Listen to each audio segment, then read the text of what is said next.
And if you're wondering why I'm speaking French, it's because my guests on today's show are none other than Gojira, all the way from France. And I'm going to be cooking up the heaviest chole bhature in the universe for them to taste. We're going to start making our chole bhature by heating some oil in a heavy bottom saucepan. Chole Bhature is one of my favorite Indian dishes. So we're going to start by frying up some whole garam masala in our oil, which is bay leaf, cardamoms, cinnamon sticks and cloves. We're also going to add some jeera or cumin seeds to this.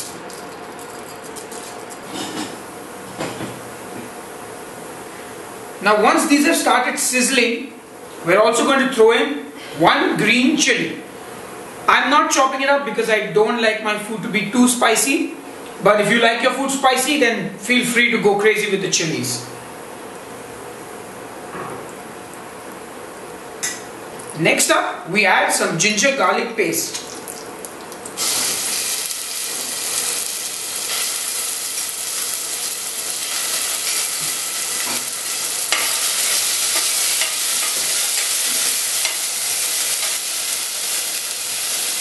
And that's getting quite violent. We're going to add in one full chopped onion.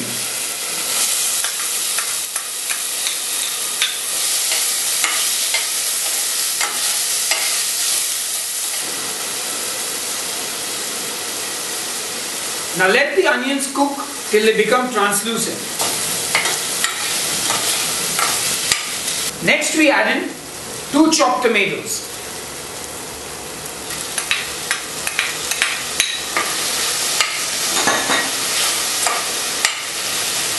Now it's very important to let the tomatoes cook and break down properly because you don't want pieces of tomato when you're eating your chole bhature. Next we add in some chili powder.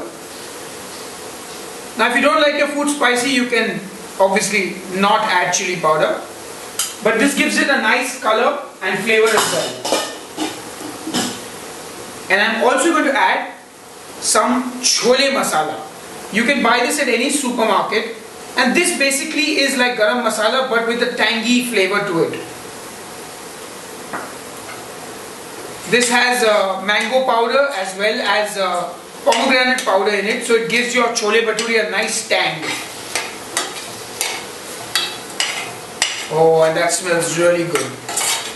So I have pre-cooked our chana in the pressure cooker for about 15 minutes. And if you see, it's got a lovely dark brown color which comes from a tea bag that I put in while cooking. And that's how most restaurants get that dark color to their chole. It's pre-cooked with a tea bag in it. And make sure you don't throw away any of the water. That's what's going to make our delicious gravy for the chole. Now you can see our mixture is cooking nicely. The tomatoes are breaking down. We're now going to add the water from our chole to it.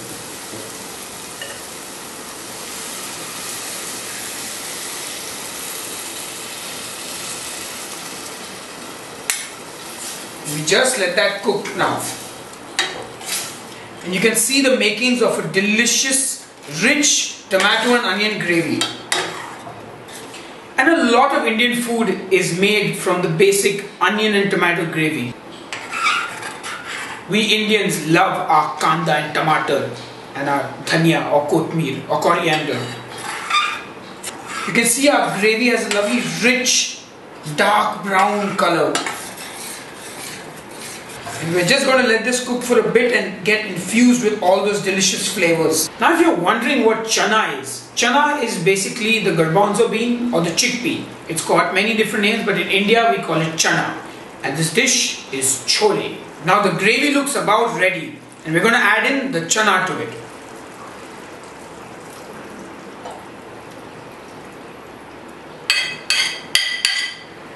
And mix it in really nicely and let it cook for a bit more. Remember, always taste your sauce. Now even though I use salt when I boil the chickpeas or the chana, I still need to add a little bit more.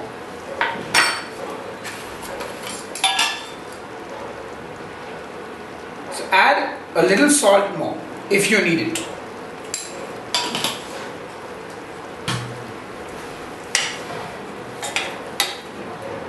And there you have it.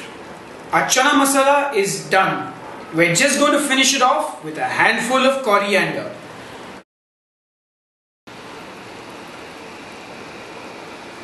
And it looks and smells delicious.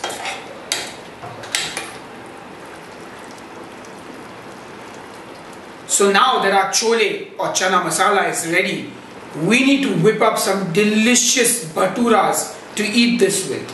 So let's go and do that. So to make the bhaturas, we're going to start with about 2 cups of all-purpose flour or plain flour. And to this we're going to add a spoon of baking soda and baking powder. And just mix that in nicely. To this we add a cup of yogurt, plain yogurt.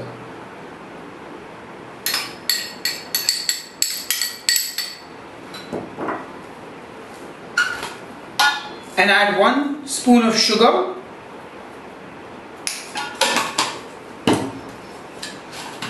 and 1 spoon of salt.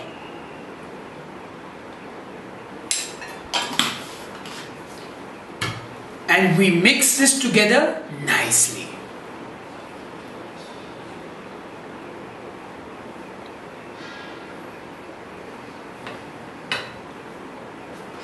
Now once this starts coming together, you can continue mixing it with your hands. We Indians always use our hands.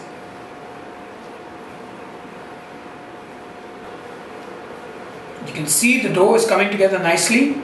You have a lovely soft dough, and you need to really get the gluten working in this.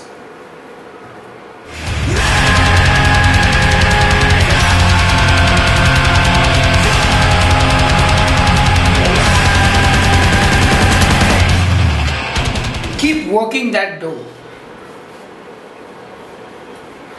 A nice and soft dough. And after you've done that, take a little bit of oil, just apply it on the outside of the dough.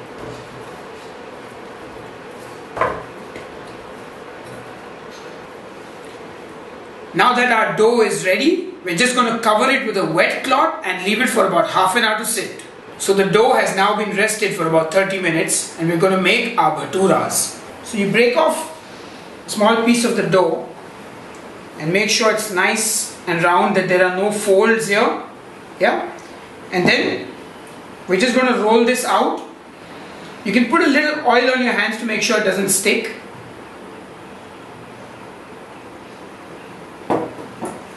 And on your rolling surface.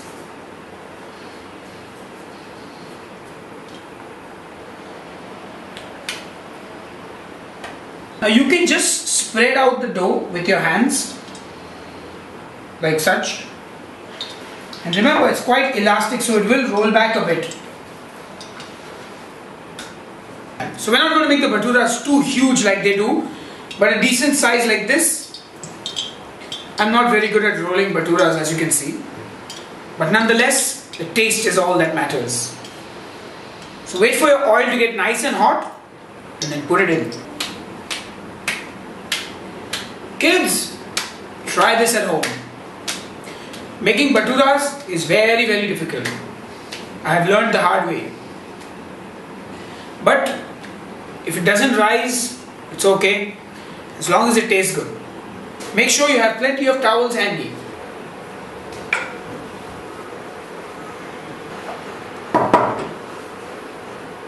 Here we go, into the hot oil.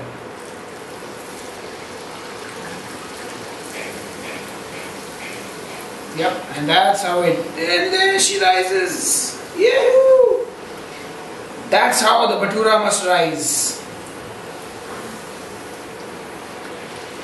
Delicious, golden brown and crispy. Wow, that looks awesome.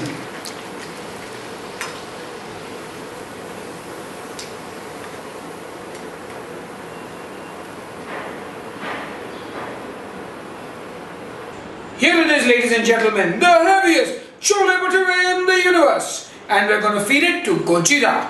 Bon appetit!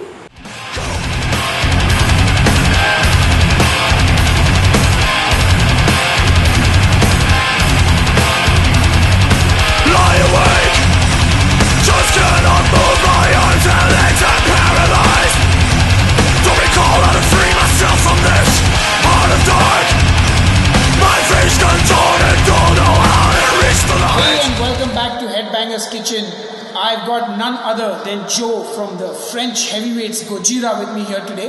And as you can see, we're in a bit of an unusual setting because we're all the way in Bangalore at the Indian Metal Fest. How does it feel to be here, Joe? Feels amazing. I'm really, I feel honored and blessed to be finally in India for the first time of my life. It's a great day today. Yeah, and you've been here, I believe, for a day or so. Have you had any time to explore or form any impressions of the country? Well, my first impression was very interesting. It was the traffic between the airport and the hotel. About 5 or 6 p.m. I'd never seen that before in my entire life. Such a organized mess. I don't know how it happens. I don't know how it works, but it works. It's crazy. Yeah, that's I think the thing. And what about the horn pressing? Oh my God! It's mind blowing actually. Yeah. Mind blowing. Yeah. Okay, so Joe, I was told that you're vegetarian, Yes. and which is why I made a vegetarian dish for you today. Yes. So, what's the story there? The story is that I have a tendency to be a vegetarian. I don't know what that means exactly, but it's something that I was a vegetarian for a couple of years, for maybe 3 or 4 years. But I started to eat meat again on tour, to eat a little bit of everything. Of course, I try to balance, the way I eat. But I still have a good hope that I will go back to be a vegetarian, because it's extremely shocking how animals are treated. But I still, eat meat because I'm on tour all the time. I was starting to be very weak, because what I would do is just take off the meat out of my, of the food that would come to me, that I would find on my way, and it was not enough. I'm so not organized, and you need some sort of organization to be a vegetarian, to have the proper proteins and vitamins and stuff. So. Yeah, well, I think you've come to the right country then to be vegetarian. Exactly. Because, yes. Have you tasted any Indian food so far? Yes, I'm trying my best to find food that is not spicy, and local people tell me this is absolutely not spicy, and I eat it and flames coming out of my mouth. So it's spicy here in India, but I knew it already, and I like spicy food, but after 2 days of spicy breakfast, spicy lunch, and spicy dinner, I start to feel a little strange. So you guys are kind of known to be a very earth-conscious band. You write a lot about the problems that are there in our world today, and what is it? A conscious decision? What's your philosophy on this? Well, we are we're musicians. We're a rock band.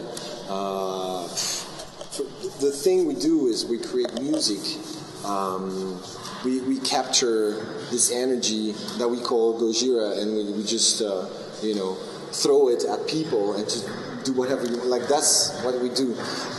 Then the message is, I don't want to say it's not important, because it is to us, but that's not the main thing, And I like the fact that music in general is just a platform for people to put their own things and their own meaning.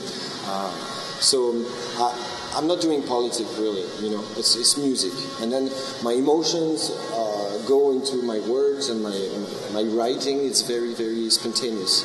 It was not a conscious decision to, okay, we're going to stand for this or that. Or just happened naturally, organically. But do you hope somewhere that it does maybe influence your fans to think differently, or to kind of take note of? Yes, of course. I could even say that in a weird way, all these efforts since we started to play music are a giant prayer for a better world. You know what I mean? Really, I think a lot of artists in general consider their art like this, even though they don't necessarily put these words on it. But I think art in general and knowledge is going the right way. You know, if you are honest with yourself, with your emotions, even if you don't explain everything, I think it's one step in the good direction for humanity in general. Awesome. And I believe you also do some work for the environment. You're often related to something called Sea Shepherd. Absolutely, but what we do is we just put a certain spotlight on them, right? We feel that with success comes responsibility, and when a lot of people are watching you and listening to you, you're not just going to look at yourself in the mirror to make sure your hair is right? There are more important things. And we really enjoy putting this spotlight on, hey, guys, check these guys out. So that's the only work we do, really. You know, we're not on the boats, we're not on the ocean fighting with these guys. We don't have the discipline and the courage that they have, but at least we talk about them a little bit, like right now, for example. Yeah. So please check these guys out, Sea Shepherd Conservation Society. They kick ass. Awesome. We'll definitely do that. So you guys seem to have a little bit of a connection with India even before coming here. You even have a track called Yama's Messenger. Yes, absolutely. So how did you connect with India? Well, we are, as a band, as individuals, we are fascinated by the different cultures of the world, and India is really striking, very old and very beautiful culture from my point of view, from my European point of view, right? So I have my own view on this, and but it's extremely attractive. The philosophy and the way religion and traditions and culture and modern life come together as one. And it seems like, for example, in Europe, the tradition, the religion, the culture, everything is more separated. You know, it seems like in India and other countries also, it makes more sense. It's more united somehow, and also very intelligent. I find the sacred writings very, very interesting, and they make sense. So I kind of remember you saying in one of your previous interviews, I think it was on YouTube possibly, that your bank balance was not very favorable. And so I just kind of wanted to ask, how tough is it really, being a musician and being a touring musician? Very. Okay. You asked me how tough. It's very, very, very hard to make a living with music. Even though I absolutely don't want to complain about my situation, because I do make a living with music. It's a struggle, but sometimes there's this fantasy, people think that we have big cars and big houses. Come on, we're playing metal,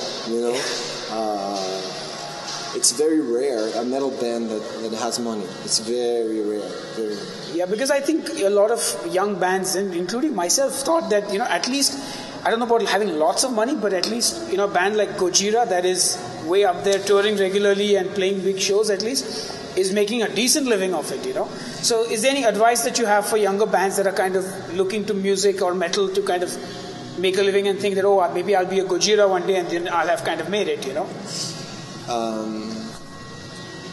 Well, my only advice would be find your own way. Don't try to be like another band, even though sometimes it's inspiring and you can follow the track a little bit, but mostly be patient. Because we're still promoting our band, we're still going on the road and losing money, and it is a tough life, and you gotta feel it in your whole body. You gotta have a sense of mission. It's a mission to us what we're doing, and there's no way we're gonna give up. And it's too important for us for some reason. Maybe there's something we don't really grasp, and that's very important and pushing us. But if you want to make money, get a job, really. So you also played with Cavalera Conspiracy for a while. I mean, how did you land that gig, and what was it like playing with legends like Max? I know it's a little surprising, that I did that, because I'm not really a bass player. I love playing bass, of course, but when they decided to play together again, Igor and Max, after, I don't know, it was 11 years, I think, for 11 years they stayed away from each other. When they decided to get back together, they had a sort of meeting with their crew, their management, a record company, and they were wondering who's going to play bass. And someone suggested you should hire someone from a rising band, a young band, and bring some, young energy in there. And they thought of Gojira, When they contacted us, Jean-Michel, the bass player, was doing something else, completely something else. He really could not commit to that. And he was sorry, and I was sorry. Like, dude, we cannot miss this opportunity. It's great. And so I finally said, I can play bass. I'm available. So they said, okay, come here. And I grabbed the bass and I flew to Los Angeles, and here I am with Max and Igor jamming, playing Sepultura songs, and we did this album very, very fast, very spontaneous.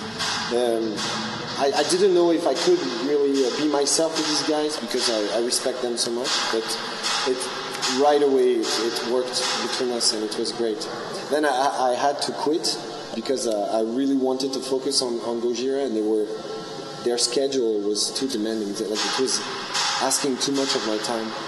So I had to make a decision, and it's always a tough one. I told them I'll do the album, but I cannot go on tour with you guys. It's impossible. So I did the first show in Phoenix, Arizona, with them, and it was a very intense moment. And I got to play Refuse Resist with them on stage, and Arise, and Dead Embryonic Cells, and I cannot even describe it. Dream come true, basically. Yeah, exactly. So, moving away from music a little bit, let's talk a little bit about food. Yes. You're French, French food is world famous. Yes. So, what's your favorite food? It's funny, because you say for a Frenchman, blah, blah, blah. I realize that I'm French now that I travel all around the world, and I have a certain taste, and a certain, I like wine, good wine, I just found out that, yes, I have an education, but my favorite dish is pasta with olive oil and Parmesan. That's it? That's it, man. Keeping it simple. Yes. A little bit of salt, a little bit of pepper, a little bit of red pepper, and that's it. I'm in heaven. Awesome. Do you do any cooking yourself? Yes, I do. I like to experiment. I like to cook for my family. I don't have any extraordinary, recipe, but I like simple things, and I like to improvise, But what's your signature dish? Oh my God. When I was a kid, I used to cook this yogurt cake with pieces of chocolate. Oh. But it's very good. Yeah, it sounds very good. You'll have to make that for us sometime. Yeah, okay, no problem. Awesome. So apart from music, do you have any other hobbies? Yes. It's funny, because I spend my whole life traveling with the band, and yet my hobby still is traveling. When I go back home, I'm like, after 5 minutes, I'm like, I want to go somewhere. I'm fascinated by travels and meeting new people, new culture, new food. I love that, and I like sport. I like to to go for jogging and stuff because it's really hard when you're on tour to have a routine. The bus and the the venue. Yeah, and you get lazy, you get fat. When I'm at home, I like to try to work out a little bit and take care of myself. But traveling is definitely my big time hobby. Yeah. Awesome. And getting back to the music a little bit, Gojira has a very unique sound. Yeah. I mean, I know it's a strange question to ask, but how did you guys kind of get to this sound? You know, I don't know. It's in our minds. You know, we know exactly what we want to hear, and it's not about the quality of the gear or this amp or this guitar. Give us amps and guitars and drums, and we'll do the settings. You know, Mario has a very specific way to do the settings of the tones. They're very loose, you know, so it's kind of unusual, and but it gives this very bright snapping sound on the tones, and at the same time there's like an infra bass happening at the same time, and on the guitars also we put very, very simple settings when other guitar players maybe will try to put a lot of high end, a lot of low end, and you know, we try to keep it simple and raw with a lot of distortion, and that's it, man. That's it. So no secret to the... And everything else is you know... It's in the fingers. And how you play, and we hit the... We're pounding the strings, you know, we play hard. I think that's another aspect. But it's, you know, it's the guts, it's the body, it's the soul, everything at the same time talking through the instruments. Yeah, so, you know, coming back to India, topic of conversation, you guys have some really crazy fans here. I think you might have met some of them also. I noticed, yeah. One of them has followed you across the world, actually. And I don't know if you've heard, more recently, a bunch of guys have got together and started the Gojira project, the Gojira YouTube project. Oh, I heard about it. Yeah. So they're going to cover Gojira songs in video. Yeah. So, I mean, do you have anything to say to these fans? You know, I mean, because they all would love to hear from you and know that you're watching or whatever. Well, I want to tell the fans something I already said before in interviews, but that's really the only thing I can tell them is that you guys are Gojira. You know what I mean? Like Gojira is not just the four of us. It's the ears, you know, and the hearts and all the people that listen to our bands. They are our band, you know. Without them, there's no Gojira, you know. And the fact that we play this music, I don't even have the feeling that we create the music. That we just make the effort to be together, to stay together, stick together, and then there's music happening, you know. And this music is shared and understood by so many people, and I'm part of this thing with them, you know. So I think this idea is great, man. I cannot wait to see all the different covers and stuff. Yeah, we're just a big family. I mean, it sounds really cliche, but it's true. Big, happy, heavy metal family. Yeah. So, what's next for Gojira? What's on the cards after this India show? We're heading to the States for a month and a half. The States and Canada and North America. We're going to tour with Devin Townsend. Wow. Devin Townsend is opening for us. I know it's really surprising because he's a legend and we're big fans as well. And then after that we're going to go back to Europe again. We just toured in Europe, but we have a lot of countries that we need to explore again. And more shows, you know, for 2 years, something like that. Wow, awesome. Yeah. So catch Gojira on the road for sure. Yeah, and I really hope we're going to come back to India because we love it, you know. And it's almost a little frustrating to play just one show and like, it's over already? Yeah. All right, Joe, so it's been a pleasure chatting with you. Thanks for being on the show. And I hope you're ready to taste what I've created for you. Yeah. It's called the heaviest chole in the universe. Oh. And chole is basically chickpeas cooked in an onion and tomato gravy and served with a nice really good, deep fried bhatura, which is like an Indian flatbread kind of thing. Good. So we're going to go get the heaviest chole in the universe. Alright, Joe, are you ready to taste the heaviest chole in the universe? I'm ready. So you eat this with your hands. So I'm going to show you how we eat this. So you break a piece off with your hand. And you just grab it? Yeah. And if that doesn't work, use the spoon. Okay. Bon appetit. Bon appetit. Bon appetit. Pretty well.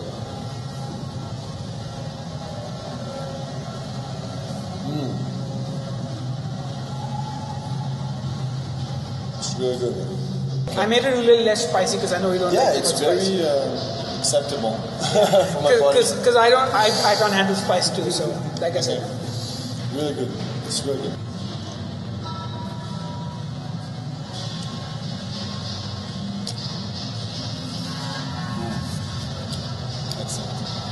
Awesome. So there you have it. Joe from Gojira says the heaviest Chole Bhature in the universe gets a thumbs up. Yeah. And we'll see you on the next episode of Headbanger's Kitchen.